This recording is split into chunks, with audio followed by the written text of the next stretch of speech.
Our most recent report has been looking into engineering biology and the opportunity it offers for the UK. Engineering biology is about modifying existing biological systems or even creating entirely new ones to do useful things.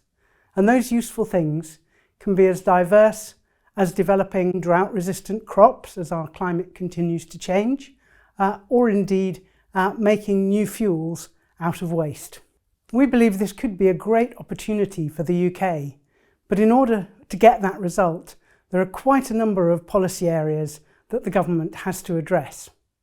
If the government does get it right, we believe this can be a real driver of economic growth and help us to address some of the major challenges ahead of us. We can use it to solve quite a lot of our existing problems. So we can use it to address some of the grand challenges like net zero, like plastic pollution. We can use it to address health challenges. Recent developments in the ability to read and write DNA, combined with advances in machine learning, mean that this is an area where there are going to be really rapid developments.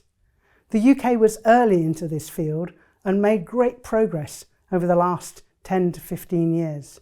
But now other countries are making huge investments and are beginning to overtake us. There's a window of opportunity to get this right, and that's a relatively short window. It is really important that the capital side of this is recognised. As you will know, we lose a lot of companies at the sort of £200 million plus investment round that go overseas. Our report has recommendations ranging from strategy, skills, infrastructure, regulation, investment, procurement and governance. The UK cannot take its world-class researchers for granted. The government must invest in training and support for the next generation of scientists and technicians coming into the sector. We also need a sensible visa policy to ensure we continue to attract the brightest and the best from overseas to come to the UK.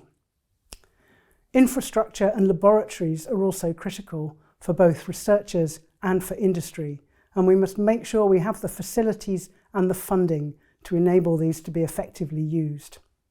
We're also going to need a really responsive regulatory system. We're going to need regulators who can act swiftly and ensure that we bring safe and effective products to market. I think it's really important to understand that these things are here now. We're not talking about science fiction coming, we're talking about real products. We're going to need investment from both the public and the private sector in order to enable engineering biology-based companies in the UK to scale up. That means that government vehicles like the National Wealth Fund are going to need to be prepared to take more risk, and they're going to need really skilled investors who understand the sector. We need early adopters of these new technologies in both industry and government to pull them through to scale production. And that's going to need to be supported by incentives. There are many benefits to engineering biology, but it needs to be acceptable to the public.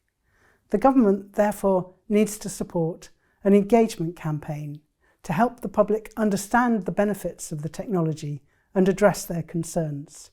Otherwise, we're not going to be able to make this a success. The Science Minister, Lord Vallance, agrees that we have a small but closing window of opportunity to realise the benefits of engineering biology in the UK. We cannot afford to miss it.